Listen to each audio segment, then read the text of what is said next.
Hey everyone, it's Patricia, and you're listening to another episode of the Bad Chinese Teacher podcast. This is now episode 7, so welcome back. I hope you guys enjoyed the last 2 weeks where we had Chander and Rachel on. Thought it's always just kind of nice to have people that are not just me on the podcast talking for one straight hour in a room by myself. Does get a little tiring.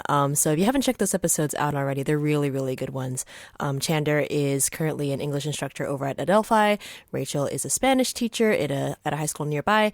And if you want to go a little bit further back, you could even go back to episode 2 where I talked to Gio Esposito, who's my friend from high school, and we talked about performing at Carnegie Hall together. So just some really fun people that I have the great distinction and pleasure of knowing in my personal life who also have so much to share. And so hopefully you guys can check those out and they can and you can find something interesting in there as well for you. But this week it's just me. I figured it would be good to have a mix of things.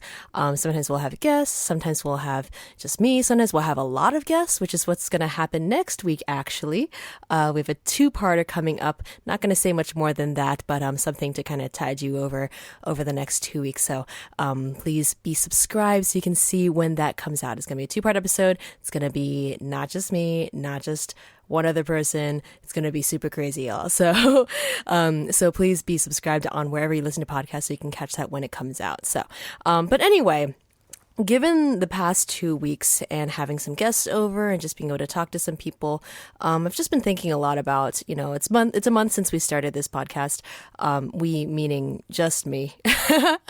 And so a month is about a good time to just kind of reassess and think about why this thing exists and why I'm doing it. Since the beginning, I feel like I've put a little bit too much thought maybe into the scope of the podcast. I feel like nowadays, if you're like making any content for the internet, it's really important, quote unquote, to have to care about your branding, to have some sort of niche, just because online media is so oversaturated these days. And so if you don't carve out a space for yourself and really define what that space is, it's really easy to kind of just get lost. Which is why I genuinely am curious to find out who you, listener, who you all are. I actually want to know who you are, what you do, why you're here, what your background is, what your name is. I kind of want to know who you are. And you can do that by leaving me a review on Apple Podcasts. And you can also connect with me on social media. Just come and say hi. I don't care. I want to know who you are. I'm 100% serious about this. Please come by and say hi, because the more I thought about what this podcast is all about and who it was meant for, right? If you look at the name of the podcast, it really just looks like, it's for people who are learning language, or it's for people who are Asian, or it's for other teachers, or it's for people who are, for whatever reason interested in traveling or working in Chinese speaking places and connecting with Chinese speaking people, all these things, right? And the more I thought about it, the more uncomfortable I felt with the idea of branding this podcast, basically branding myself and feeling like I'm trying to advertise myself as if I have something substantial to offer here, right? Oh, here's this Chinese teacher who has professional expertise and is here to offer expert opinions. No, that's what expert opinions, pray tell, right? But, I like to think that what brings people back to podcasts or other forms of online media isn't necessarily the exceptionalism of the person, right? Otherwise, every, MacArthur genius would have their own podcast. It's not necessarily that the person who is, producing the media is really all that special or deserving of a platform. But it's really the fact that you're connecting with another human through the internet, but another human nonetheless, right? Which is kind of what we all seek out in life, right? And so I find the podcast as being a good medium for that. And what's kind of beautiful is that oftentimes the reason why you find these internet humans worth connecting with, compelling people, is because you're likely getting to know them in a space where they're sharing with you something that they're passionate about, which is hopefully what I'm doing here. But also if you think about all the, other podcasts you listen to, or a YouTube people that you watch or whatever, people you follow on social media, they're all kind of showing themselves at their most passionate. which is, in my opinion, the best side of a person. Like hands down, that's when someone is sharing with you what makes them happy and what makes them passionate and what they care about, and they're like sharing it with another person. That's like hands down where people are their most appealing and attractive. And so in thinking about this podcast, like, yes, it's very much, it very much orbits around my job, which is kind of depressing, but it's not, because, over the 6 years of teaching in a classroom, I've realized that, teaching Chinese has really become a core part of who I am, because like so much of who I am, even outside of my work, emanates through that identity. And it feels like much of what I experience in life, even outside of school, ends up tying itself back to who I am as a teacher. And all the things I care about can kind of be routed through that identity. And so it just felt like it made sense to kind of like anchor this podcast on that identity, just because it's a window into so much more of, the things that I think about and care about in life. And so, that sounds super pretentious coming from, someone who is utterly unremarkable and the proud owner of a 1-month-old little baby podcast. But the reason why I mention any of this at all is because this episode is the first in an occasional running segment called It's Been a Hard Week, which, like the name suggests, is just a space to, talk about life and, I don't know, the clumsy, messy parts of getting through each day. It's not really about, like, specifically about teacher stuff. Like, this isn't like water cooler talk where I talk about the injustices of the school system. I actually work at a really accommodating school, and I feel like a lot of the problems that I see teachers, particularly public school teachers, face, I actually don't really encounter. There are other problems, like, don't be rest assured, but this isn't really kind of like let's talk about how flawed the education system is, although that could be, let's save that for another episode, I'll say. But I don't know if other people are like this, but for me it often feels like I have more bad days or weeks than not. I feel that way, right? It doesn't necessarily mean that actually is reality, but the difference between thinking that your whole life is comprised of bad days versus knowing the reality, which is that like the bad days take up more room in our memory than they really deserve, right? We have more good days than we think we do. And it's just that the bad days just kind of like overshadow everything. And so the difference between like, believing this lie that like that you have a lot, that your life is comprised of bad days or bad weeks, and knowing the truth is I guess documentation, like in teacher talk. It's really like having an opportunity to sit down and reflect and give those days and experiences their space, and think and analyze them objectively, and then you put them aside and behind you. You learn those lessons and then you kind of move on with your life. And I think I really needed that space this week, I realized. And that's kind of what this series is meant to be. Like it's been a hard 2 weeks for me. Like I recorded the previous 2 episodes with Chandler and Rachel about 2 weeks ago, so it's been like a 2-week break of not speaking to a mic. So and over those 2 weeks it's been a little tough. And yeah, I realized that I really needed this space. And if I, a 26-year-old millennial who is working their first job and dealing with all the, crazy things that are happening in the world right now, if I need this space, there's probably some of you listening who need a space like that as well, or at least a like-minded friend. And so if your bad weeks happen to coincide with my bad weeks, or even if they don't, I hope you find this segment at least somewhat cathartic or helpful.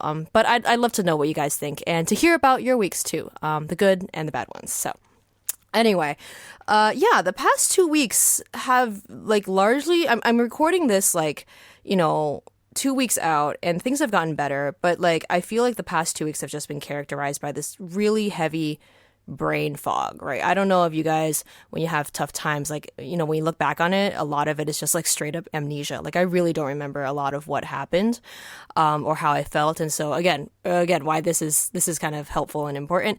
But what I do remember is that I've been working on a lot of projects and just stuff that I have to do outside of school. I have this like side job that I'm like contracting for a language company, and I'm working on like, I'm pretending to work on like stuff for the Taiwan America Student Conference and like being very AWOL in that. doing Model Congress stuff. And like I have a choir thing that I've been really neglecting. And so, and then on top of that, like I've been applying for grad school. So there's just been, and more of just a lot of stuff happening just outside of like the theoretical 7:30 to 3:30 that is my paid job. But like, you know, with all that's going on, I just been feel like it's just been really hard to keep on top of everything. Like I'm usually not that upfront about things, but I think this is the first time in my life I've actually done this. But like when people have come in to be like, hey, where's the thing? I haven't like just said the typical, you know, I've been busy. I've just literally been straight up saying to people like I've had a hard time keeping track of my life this week, and I'm sorry. And I think that kind of honesty has been very freeing. But anyway, regardless, it's been really hard to kind of keep track of everything that I've been having to do, and I constantly felt like as if I was dropping the ball or like was just about to drop the ball. Like it just felt like I had so many pieces, like loose pieces in my life, and no way to really kind of fit them together and contain them and move forward. So for those of you who are like into Myers-Briggs, I'm really not an expert on this. So whatever I say right now is probably going to feel very misinformed and inaccurate. But for those of you who like know personality types, Myers-Briggs, MBTI, I also realized the past 2 weeks that I'm an INTP. And I think I might have been the last person to find this out because I always thought that I was just a really unhealthy and unorganized INFJ. So for those of you who don't know, I'm going to butcher this, but for those of you who don't know, INFJs, if you were to describe them, are kind of like their overarching life, I don't know, mission is like, I want to make the world a better place, and here's how I plan on making that happen. So they're like idealists, but they have like, they're actionable, right? While INTPs are kind of like, they bury their heads inside things that they love and spend ages tinkering and picking apart things that they're interested, while at the same time ignoring like their real life responsibilities. You know, again, I might be getting all this wrong. If you're a Myers-Briggs nerd, please feel free to correct me. So I figured out that I was an INTP the past 2 weeks, and I thought I was an INFJ for the longest time. I just thought I was a really like bad INFJ. But anyway, I think the reason why I was so hesitant to like call myself an INTP or even identify with that, because INTPs are known as like logicians, people who care about logistics or logic. I don't know, English hard. Anyway, like one personality website describes them as like the logician. And so I think when I saw that, I immediately wrote off the possibility of me being an INTP because I didn't think this was a possibility of me, because I know that I don't act very logically, in that like I know what logically makes sense, right? I know the things that I should do, and then I just don't do it. Right. Which again, if you're hearing this and you like know Myers-Briggs is actually the perfect descriptor of the INTP. Anyway, so I mentioned that because I found myself really in that space this week where I was just dropping the ball, or feeling like I was about to drop the ball on all the things I had to do this week. And just really struggling to feel like my life was in order. Like I kind of felt like I was like, you know, if life is like, there's a hand crank for the engine that moves, I just felt like I could not, like the engine was not being cranked. And then like when I kind of feel like that engine in my life slowing down, or like the pieces I was talking about earlier, like those pieces of all the things you have to do and all the things you're responsible for, all those pieces start to loosen from each other. You know, once that stops, like things for me just start to unravel really quickly, right? Like, you know, this engine slows down and then within a couple of hours just stops, right? Or one piece comes loose and then the whole thing comes apart. And so like I distinctly felt this week like I was just like a bag of skin walking around with a bunch of like disassembled pieces rattling inside of me. It's like a really, really crummy feeling. So, yeah, that was me the past 2 weeks, like just not being able to take care of the stuff I really needed to take care of, and not feeling like I'd really do anything because I just couldn't like get myself to, you know, get my life back together. And so when it comes to the classroom, obviously I was not at my best. Like, and I think that's a really easy thing to throw on, because when is anyone ever at their best? Especially if it's something you do every day, 6 times a day, 6 classes a day. But whenever I'm not at my best teaching, like, you know, whether it's because of these like external factors, whether it's just because it's like whether like the weather is just like not, you know, it could be for a whole bunch of reasons, but whenever like things in my life start touching upon like how I behave in the classroom and how I interact with my students, it really starts like doubting myself. I really start doubting myself and questioning myself and whether or not teaching was the right thing to do. Just because, like, I don't know, guys, teaching, I feel like many people know this, but you really don't understand it until you're there. But teaching is just such a high stakes career, because of the level of impact you have on students, which is a great thing and also a really terrible and scary thing. Like you hear all the time, I think like every person has at least one story that's kind of like, this teacher in my childhood said or did this one thing and it scarred me irreparably forever. That sounds like an exaggeration, but I really feel like if you out there are listening, you probably, at least one name comes to mind, right? I know that at least one name comes to mind for me, right? And that haunts me. And this isn't like me, assuming that this is something that happens. Like, I know this happens, and I know this is applicable to me particularly, right? Because I've had more than one conversation. Like, I can literally tell you at least one example of a student or their parent who I've talked with, that something that I said or did really hurt them, right? Turned them off to Chinese forever, or like traumatized them, or like caused them to be anxious. Like, I know for a fact, like this isn't like an irrational fear. I know for a fact that there have been cases where something offhand that I did or said in the class like really, really hurt a kid. And the thing is, like, if you're an adult, you're just like, oh, like that happens, that's life. But like when stuff like that happens to a kid, like they remember that for a long time. That haunts me. That weighs on me. And like, my instant defense mechanism when I think about that is like, is like the, and I still believe this, is to say that like I'm not responsible for anyone's emotions and feelings other than my own, right? But, again, these are kids and kids are different. And because of that, the sense of responsibility and the sense of guilt I have is still there, right? Like, I kind of wish, I'm trying to think of like all the other careers where like this would apply, right? Like where you can't, where like your, every little action is put under a microscope. You are putting your own actions under a microscope because you're so afraid of the ramifications of those actions, right? And so like, because if you mess up, there are very big consequences, right? Like, I kind of wish there was like malpractice insurance for teachers, like just because like, how doctors have malpractice insurance because like what they do is so high stakes as well. I mean, not to say that like teachers and doctors are like on the same level, otherwise be a doctor instead. But like, kind of wish that like there was some room for grace in making those mistakes. But I really think it's really hard to have grace because, the one who needs to give grace is a child, like a child having to forgive an adult, right? That dynamic, not to say that's impossible, but it's a really difficult and crazy and challenging dynamic to really think about. And so, yeah, wish teachers had like malpractice insurance. Yeah, but kids can be so fragile, and learning to navigate it well is a part of my job that I'm accepting. Like, I know that that's like an integral part of being a teacher, but I'm just really bad at it. And I think I'm like especially bad with dealing with highly anxious kids. Like, I often feel like I lack empathy a lot of the time. I feel like I like complain about kids not being able to just like handle what I dish out to them. I feel like a lot of my brain space is spent just kind of like heavily sighing internally and then like feeling bad because I feel like I'm not being empathetic enough to the struggles that my own students have.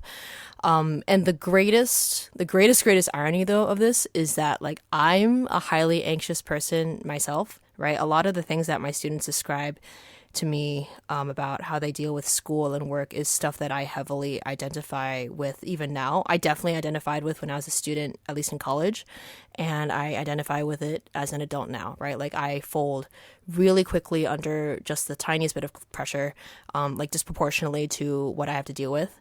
Bad at taking criticism sometimes. I take everything really personally. Like, I'm exactly like my students. Like, the most anxious students that I have, I am literally them. Right. And so like this is like very like big brain logic sort of thing, very like, very meta. But, when stuff like this happens, when I like, even if an incident doesn't like really occur, but I like say something in class and then like 2 seconds later I think about it, like, oh shoot, I should not have said that. Or like I just have a bad week and like the classroom is just not a happy place for me. There's just this recurring thought that I always get that like, I should not be the one doing this. Right? Like, the act of me being here in front of these kids and doing this is causing more harm than me not being here at all. But like there have been too many times when I've thought to myself in teaching Chinese that I'm doing such a bad job that the damage of like getting rid of me and the program altogether right now, like the collateral damage of that happening couldn't possibly be worse than the damage that I'm doing from just being here, right? I don't know if anyone else identifies with this, but I feel this a lot. This idea that like, you know, where I am right now, what I'm doing right now, I'm like messing up so hardcore that like, you know, even though people say that they need me to be here, I'm like, nah, the amount of messing up that I'm doing right now is not proportionate to what would happen if I'm not here. And I felt that a lot with my job, especially on those like bad days where I just feel like I'm doing really terrible and I'm just like, I'm literally harming kids. I linked this article a couple of episodes ago where I think it was titled like, it's okay new teachers to cry in your car. And there's this like, just this great quote that I mentioned that like, you know, you feel like you are hurting kids by being as bad as you are at teaching.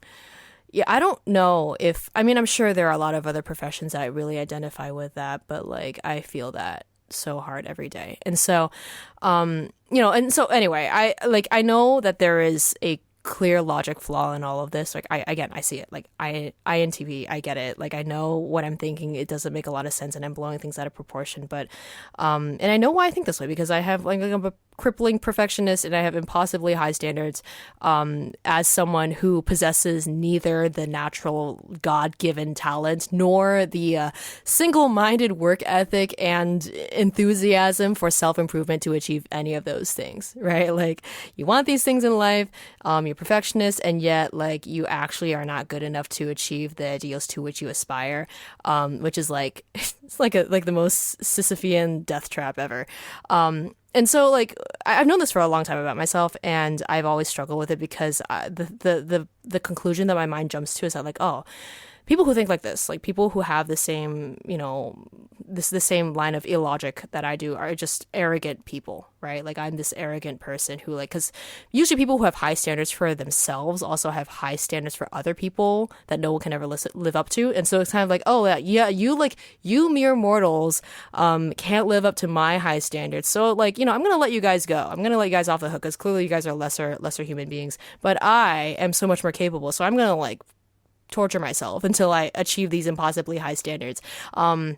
And so, you know, I don't know, maybe it's just because like my Christian guilt upbringing coming into the mix, but like, you know, it's thinking that way, like thinking that, you know, having these impossibly high standards is just a side effect of being an arrogant person really just makes you feel worse about yourself.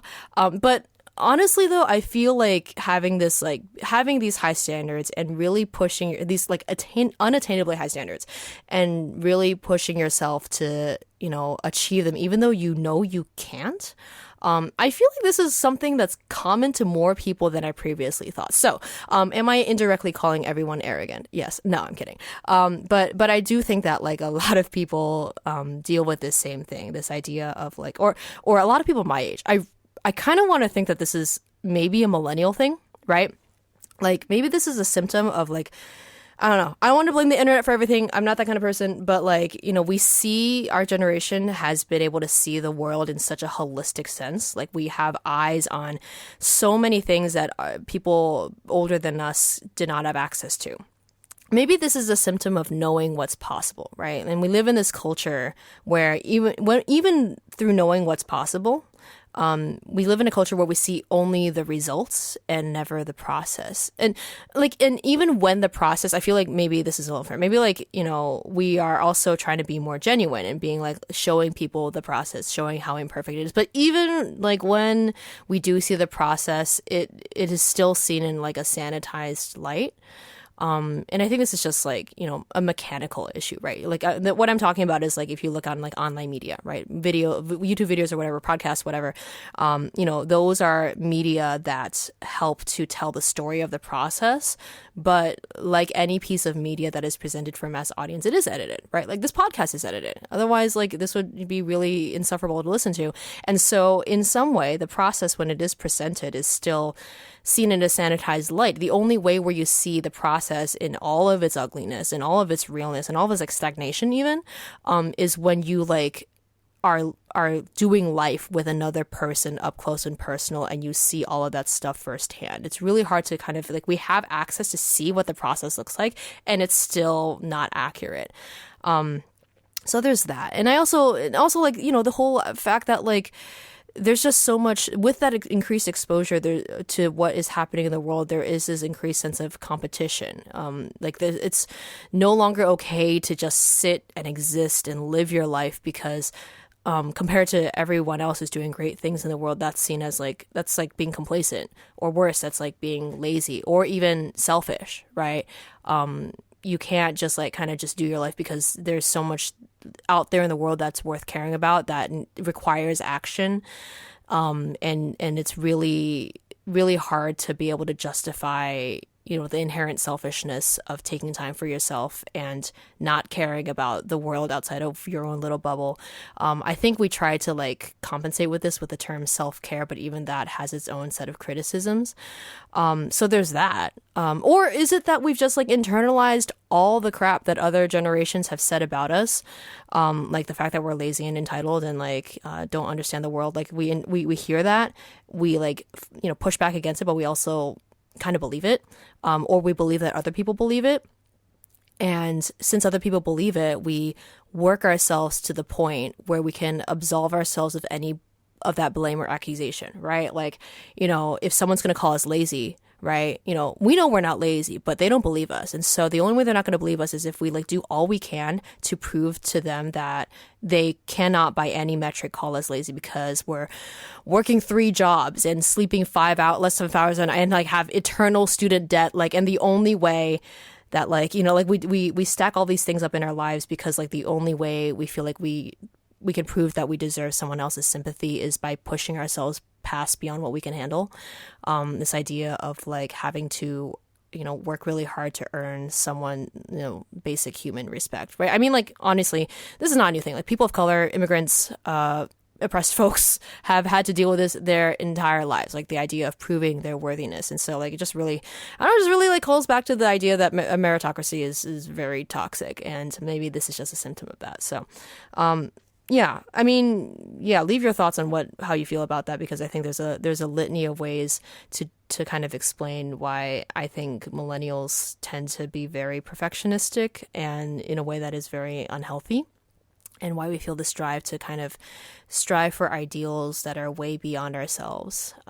It's an interesting thing. But anyway, I'm definitely guilty of that. And so one thing I've been trying to internalize in an effort to kind of to learn how to deal with it is to realize that I'm not as important as I think I am. That meaning that the world, and therefore I can afford for me to drop the ball a few times, right? Like me messing up is not going to bring an end to anything, right? It's not gonna cause catastrophe. And the purpose of me thinking this way, being a little more forgiving of myself, if you want to put it that way, is not necessarily to normalize dropping the ball or to make, it into a habit. But to learn just not to catastrophize things when I drop the ball once, which, catastrophizing, your mistakes is what causes you to not be able to pick yourself up after you've messed up. And, if you don't catastrophize, if you put things into perspective, you realize you're not as important as you think you are, and that your mistakes are not that that bad, and are not going to break the world, then you are going to be able to rev that engine back up again faster, or you'll be able to put that one piece that's come loose back into place, rather than like just kind of wallowing in your failure and then in that letting things fall apart more and more. I feel like that's really like the danger of this, is like when you make a mistake and then you just kind of let that consume yourself, and then one by one things just start to fall out of place as well. So I feel like normal humans with real jobs could probably stop here and be okay with that, because unless you really, really screw up badly at your job, most mistakes that you make are not going to be ruinous to anyone. So like this logic holds water because it holds true to real life, right? Like, if you make a mistake at work, a lot of the times there's someone to kind of, it's not a huge deal unless you like do something really, really awful. But when you work with fragile people, like kids, like sick people, like, I'm just thinking about the doctors and the psychiatrists and other people who deal with vulnerable people at work. A small screw up has big consequences, and that's just a reality, right? I don't think there's anything I can really do, given my experience, given what I've, times in which I've said something and I'm like, oh, that's not a big deal, and then it actually turns out to be a big deal, and I end up having to apologize for it. Given my experience, I've accepted this as a reality, right? Like teachers work with fragile, vulnerable people because kids are vulnerable and they're sensitive, and that's just something that I have to. I think it's just going to take more time and maturity and experience for me to learn to put that into perspective. Like, I just see teachers who are older, have more life experience, are, just better at doing their job sometimes, because they've done it for longer. I've only done this for 6 years. And, to be able to nail down just the delivering material part is hard enough, but like learning to deal with humans as a self-admitted person who is not good with humans, it's going to be a challenge for me. And I think I need to, it's just going to come with time and being able to, for myself, put that learning experience, put that process into perspective as well. So, there's that, but also like something I thought I ought to mention as well is that like the high visibility of being a teacher is really nerve-wracking sometimes. So it's not just like what you say, but it's just the idea of just existing as a highly visible person. Okay, teachers are not celebrities, right? But it definitely always feels like you're being watched, right? Obviously by the kids that are in your classroom, there are eyes on you, multiple pairs of eyes on you all throughout the day. But not only that, there's like, beyond that, there's their parents and a community, several hundred people that at any time know who you are, and probably have an opinion on you. And that can easily, if you think too much about that, it can easily lend itself to like some heavily neuroticism if you're not careful. And so I've like actively I knew that was a thing. I remember talking to an old high school teacher and mentioning this, and she was like, yeah, that's like definitely a thing that you think about. But like, I've really worked hard to kind of tuck that in the back of my mind, not think about it too much, not care too much, because I think if I did, I would really just kind of lose it. So, yeah, I mean, yeah, guys, if you didn't know already, like teaching beyond just like delivering material is a difficult mental and psychological exercise sometimes, which is why bad weeks exist. But like, despite all that I'm saying, right? Honestly, if you know who I am, I feel like teaching as a career doesn't make a lot of sense, just because, again, of how anxious and neurotic of a person I am and how much I overthink things and have a hard time putting things in perspective. But despite everything that I'm saying, I don't think there's been a point in the past 6 years where I ever considered quitting teaching. In the beginning, I think the reason why I thought this way was mostly fueled out of a fear that I was literally incapable of doing any other job. Like, this is a real thing. I really thought that, like, I got this job by chance. And I don't know if another chance like this will ever present itself again. And so I guess I got to teach because that's the job I have, which is hilarious and ironic considering how uniquely unqualified I was to teach in the first place. So if you want to hear that story, go to episode 3. Just listen to that first. But yeah, at the beginning I was just like, the reason why I thought that was because I thought that like I wasn't capable of doing any other job. Thankfully, I'm past that, but now I feel like, I hate saying this because it sounds so cringe and it sounds so fake, but I feel like the reason why I can't really imagine a reality where I'm not teaching is because I feel like teaching has grown to become such a core part of who I am. So much of how I view the world is viewed through that lens. And the way that I view the world and function in it would be fundamentally different if I didn't teach. Not to say that like, having a fundamentally different view of the world as a result of having a different job would be a bad thing, but I just have a hard time really imagining it just because teaching has just become such an integral part of who I am. Which I don't know, this is such a cliche. It's really hard for me to articulate how I feel about teaching in a way that doesn't just like descend into meaningless platitudes and cliches, right? Like I usually tend to be pretty good about this. Like I like to say that I'm like okay at like taking describing an experience or describing an emotion in a way that is oftentimes like just kind of reduced to just very simple, like, oh, that was really special or whatever, and to be able to describe it pretty well. But with teaching, whenever someone asks me about it, whatever comes out of my mouth is just kind of like, you could probably put it on a bumper sticker or like a Pinterest post, and it would be the exact same thing, because it's just really hard to describe, right? Like this, like, teaching is all about seeing magic happen, blah, blah, blah. I think like that, if there were a meaningless platitude, a meaningless cliche that really best accurately describes, the one that I go to is that teaching is magic.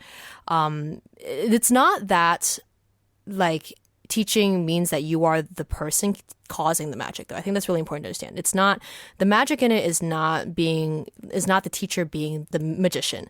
But the magic is being able to bring people into the same magic that you've experienced in your life before, and then watching them experience it themselves for the first time, which doesn't have a lot to do with curriculum or instruction. But that, to me, is the heart and soul of what it means to teach and why I love it so much. So I came across this video a couple of weeks ago.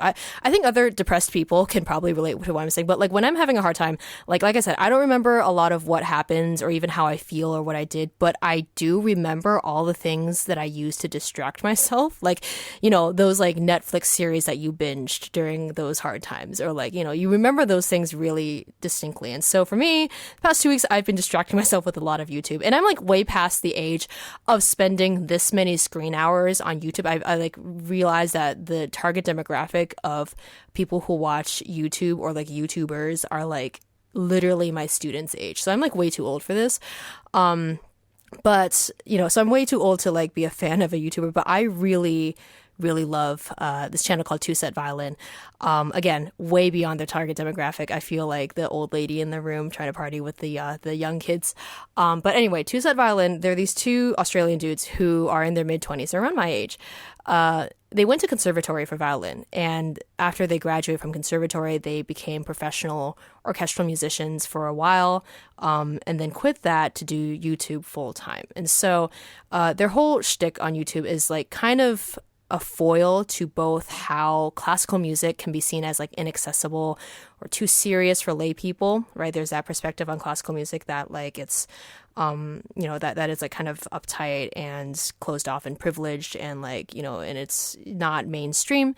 Or on the flip side, it can also be like weirdly cheapened or reduced to like flashy and sloppy work that sacrifice the integrity of the art for the sake of appealing to the masses, or like what TV producers often believe to be appealing to the masses. Like they, I think they went viral for like critiquing this video of this guy who played Flight of the Bumblebee really, really, really fast and did a really, really bad job at it. And then like, but was still like made famous because apparently people don't understand that music is an art in itself, and it's not just about like doing fancy tricks with it. So, so their approach is like, classical music, they're trying to find the middle here, right? Like, classical music ought not to be pretentious, but it also has its integrity that should be respected. And I think I kind of had a same approach to Chinese coming in as well. Like on the one hand, Chinese as a language can be seen as like incredibly hard and Byzantinian, and like there's like this very elitist culture, I feel, with learning Chinese, because usually it's like really smart people who like decide to, torture themselves with learning Chinese. And so it's kind of like, because those standards are so high, it's kind of like if you're gonna have the guts to learn Chinese, you gotta go all the way. You gotta be reading like Tang poetry, writing Tang poetry, if you call yourself a serious Chinese scholar. So like there is the same level of accessibility in the Chinese learning world as there is in classical music. But there's also all this like Chinese made easy stuff and apps and websites and like even YouTube videos that like flashy, fun, accessible, really capitalizing on how a lot of people want to learn Chinese, but don't want to do it the hard way. All of that ultimately also teaches you no Chinese. So like, Two Set's whole thing about making classical music relevant while also preserving its integrity was something that like, really spoke to me on a visceral level. I didn't really think that connection would come so immediately, but it really did, which is why I probably like them so much. So, I think the reason why, so they do like funny videos. Again, it's way beyond. I'm like not in their target demographic, but I think what the reason why what they do works so well is not necessarily because they're like these classical music experts who are walking in the room, or like they're like the best violinists ever, and so they deserve to have this platform. But it's because this is something that they're genuinely passionate about. Like classical music is clearly something that they love, and that they want to share with others. And all they're doing through their YouTube work is sharing the passion with other people. And so the expert angle, quote unquote, that they have isn't necessarily born out of any like concrete expertise. Like, obviously, they have like conservatory training and degrees. But the reason why they're considered experts, quote unquote, or that they're respected for what they know, isn't expertise for the sake of expertise, but just because they love the music so much. Because they love the music so much, they know a lot about it, and sharing it comes naturally. And I like to think that we have that in common. And so, anyway, as I was YouTube binging the past 2 weeks, found this really great clip. I don't even think they posted it themselves. I think it was some other person. I think it was actually like the mom of the person who was in the video. Anyway, there's this clip of them. They do live shows, and so they're at some point at some show they brought this kid, like I think it was like 10 or 11 years old. Brought a kid on stage during one of the shows, and they taught him how to play a little bit of violin, like a little demo thing, right? And so they bring him on stage. Brett, one of the guys, like gives him a violin. Teaches him how to hold it, how to hold the bow, where to pull the bow across the string. Just like this kid has probably never touched a violin before in his life. And so he comes on stage, the guys are just kind of walking him through it just bit by bit, like how to hold it, how to posture yourself, all of that, just like, step by step. And then they have him play something really simple, right? Just literally just G, A, G, just 2 notes over and over and over again, like something really foolproof. Like it did not sound great. Obviously, this is this kid's first time touching a violin. Did not sound great. But it's two notes, nothing impressive. And they just have him play that simple thing. So he plays that over and over again. First few times he plays, it's really rough. Then he gets better at it, and he gets the hang of it. He starts playing.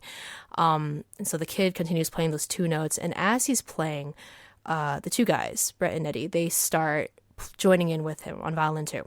And the piano comes in. And together, as they're playing with the 3 violins and the piano, it turns into this arrangement of Hans Zimmer's Time from Inception, the movie, which is this incredibly beautiful and moving orchestral piece that's like in itself just a really incredible piece of music. If you haven't listened to it yet, just go and listen to it now. Because as you listen to the piece like starts off very simple, and then it just grows and grows into this like massive consuming work. It's just so big and so like epic, and beautiful, and it's way bigger than a kid who's holding a violin for the first time in his life. And yet this kid, who's just playing these 2 notes, like scratching along, he's in the midst of it all, right? He's a part of it, and he's experiencing this greatness just like the audience is, but he's also having a part in making it. And all the while you see Brett and Eddie playing their own parts, but also like they're just being there with him, and they're like guiding him and telling him where to go when he's not sure, and just kind of like not correcting him, but just kind of like reassuring him. And so between Brett and Eddie and this kid and their accompanist, like they're making this music together, this really great, objectively great orchestral work, piece of music, but they're also experiencing it together. For me, this is probably the single best, most moving expression of what teaching feels like to me. And I get emotional every time I see that little clip. I'll link it in the show notes. I'll even like embed it in the show notes because I want y'all to see this, because it's just like either I'm crazy or this is like literally how it feels like to teach. Hopefully you guys will see exactly what I mean. And the thing is, like, what I really love about that is that it's not as if the 2 set guys are trying to prove something about their own abilities by teaching this kid, right? I feel like a lot of the times, I feel like this is a Chinese person thing, but anyone could do this. Like, it's not about like, if you're a teacher and you have a student, oftentimes you feel like I have to prove how good of a teacher I am through the work of my student, right? If my student produces good work, that is a reflection on me. If my student produces bad work, that's a poor reflection on me. So like, it's just why, like, I don't know, Chinese teachers tend to give kids Chinese work that is way beyond their pay grade, or have them do like speech competitions that they're not qualified to do, because if you give a kid challenging work, it makes you look good as a teacher, right? But with this example, with this video and this kid, Brett and Eddie weren't doing that. They were just giving him 2 notes. They weren't out to like prove, like, this obviously wasn't their goal, but stick with me. It wasn't as if like they were going to give this kid like Paganini and be like, look at us, we're such good violinists that we can teach this kid who doesn't know anything Paganini within like 2 minutes. No, like, give him something really simple that would sound kind of unimpressive on its own. But that's not the goal. Like, the goal of doing this is not to have the kid play something impressive so as to show off how good or effective of a teacher they were. But, the notes that the kid was playing didn't even really need to be in tune. That wasn't what was important. But what was important was being able to share that experience with that kid. And I don't know. I mean, like, if 10, 11-year-old kids, like, some things stick in your memory, some things don't. But like, I would hope that like, that kid will remember that moment. I feel like a lot of the times, especially with music, there have been just some really memorable moments where you are part of something and you're like, wow, you feel like you're part of something great. Like, I don't even know if Two-Set intended this to be a teaching moment. I think it was just like, a fun thing to do during a concert. I don't even know if they meant to really inspire anyone by doing this, but it's really that idea of like, if you have a passion for something, you're going to naturally want to bring people into that passion and experience it with you firsthand, no matter where they're coming from. And that is teaching to me, and that is in itself such a powerful, powerful thing. I mentioned this in my episode with Gio about singing at Carnegie Hall, but I will always remember my high school choir teacher, meeting up with her after I graduated from high school for a while, and then I remember her telling me that her goal was always to have us as her students experience big things, right? Like, going to Carnegie Hall and singing, even though we were like not Carnegie Hall material, singing Carmina Burana as juniors, doing an okay job, doing big pieces on stage, things like that. But it was important for her to give us opportunities to experience something big, and that resonates with me so much. Again, like, when it comes to music, if you have ever done orchestra or sung in a choir or like been a part of something like that, like, I can remember straight up like several pieces that we did in high school that will always stick with me, because you like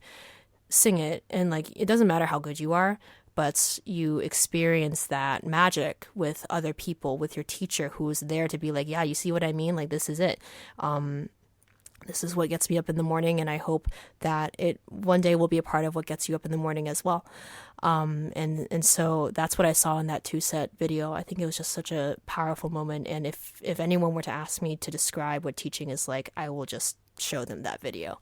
But yeah, I think amidst everything that goes through my mind every day about delivering lessons or worrying about how well my students speak Chinese, whether or not they, can take the AP exam one day or the subject test or whatever, whether or not I'm doing a good job, or even like the mistakes that I make that hurt kids or cause them anxiety, like the mistakes I do. All the doubt, all the anxiety that I experience when I go home, all the times where I feel like I'm letting things fall apart, and I get that feeling of like these like loose pieces rattling inside my body, like these bad weeks, that despite all of that, this is the reason why, despite all the reasons not to, despite how my issues make it seem like it makes more sense for me to do something that isn't as visible, isn't as high stakes, isn't as stressful. Like, this is the reason why I will always need to teach, because I live for moments like that. That said, though, there's also this really great sketch that Two-Set does where they act out what private violin teachers are actually thinking when they teach lessons. I'll also link that in the show notes because it's really funny. It's like teachers who the kid comes to lessons and the kid clearly didn't practice, which is also highly relatable on another level. Like when I give my students a reading passage. By the way, students, if you're listening to this, have you done your 15 minutes today? But give my students a reading passage and ask them to practice reading it out loud, just 15 minutes every day. And then they come into class and they can't read anything because they didn't practice. And then so we have to spend time in class going over it together. Brett and Eddie, if you're listening to this, you should know that I have used the term practice supervisor in my classes more times this year than I like to count. Anyway, like I said, I'll link that video in the show notes too. Anyway, thank you for sticking around and listening this week. So let me know how you feel about this segment. And I mean, hey, if what you heard moved you, or if you think that this could help or inspire someone that you love, feel free to send it their way. Send it to your perfectionistic millennial friends, or an old high school teacher who inspired you, or I don't know, even someone you knew from band or orchestra or choir or whatever, sports maybe, with whom you once, I don't know, experienced something big. In the spirit of that, I'm actually going to link a few songs that carry that feeling of bigness, being a part of something important, in the show notes. If you haven't checked out the website to look for the show notes yet, you definitely should for this episode at least. You can find those at badchineseteacher.com. I actually really love putting together the show notes for every episode. I know a lot of podcasters really hate it. I really love it because I do a summary, obviously. That's my least favorite part. But I also include a bunch of links to things that, like, you know, we mentioned in the episode but might not have too much time to expound upon. Just, you know, another opportunity for me to share the magic, share stuff with you that I think is cool, and I hope that you think is cool too. So that said, thanks again for listening this week. If you haven't followed us on social media already, be sure to do so. On Instagram, we are at Bad Chinese Teacher. On Twitter, we are at Bad Chinese Pod. And if you're on Facebook, you can just search up the name of this podcast, Bad Chinese Teacher. And if you're listening to this on Apple Podcasts right now, here's what I want you to do. Go and tap on the name of the show name. Got it? Scroll to the bottom and write a review letting me know how you felt about this episode as well as the other episodes you might listen to. And while you're there, you can leave us a 5-star rating. That would be great too. Yeah. Oh, also one more PSA. If you are listening to this on Spotify, if you're stumbling to this on another platform, but you usually listen on Spotify and you're like, why hasn't Patricia updated this podcast since episode 4? There's currently 2 listings of this podcast on Spotify. This is a back-end glitch. One listing has only 4 episodes on it, and the other is the actual updated one that has this episode plus all the others. I know there's a whole bunch of people who subscribe to that old link, and I don't know, and some of you are probably wondering why, you know, I've neglected Spotify. I haven't. It's just been a back-end issue. So the way you can fix that, you can either go to badchineseteacher.com, and there's a link to the Spotify page. You can just click on that, and it will bring you to the correct listing for the podcast, or you can just research over again Bad Chinese Teacher on Spotify. You'll find 2 listings. Just follow the one, subscribe to the one that has all the episodes on it. So I'm very sorry about that. That extra listing should go away by the end of the month. Yeah, like I said, I'm a one-man production team, y'all, and so this is not my forte. But if there are issues that come up with that, thanks to Alan, who pointed that out to me, so I could kind of get that fixed up. So anyway, no more about that plugging and PSAing. If you want to keep up with me, Patricia, as always, you can follow me on my Instagram, which is at Patricia Liu, on Twitter, which I don't update it often, but I'm there at Patricia SQ Liu. And as always, you can read my latest writing at my blog, which is blog.patricialiu.net. Like I said at the beginning of this episode, I really want to connect with you guys and know who you are. And so please drop by and say hi. I actually posted a little special something connected to this episode on my personal Instagram account, so you can pop over there and give it a listen and give it a like if you liked it. All right, that's all for today. I'll see you guys for our very special, very secret 2-part episode next week. Enjoy your Thanksgiving if you celebrate, and I'll see you next Monday. Bye-bye.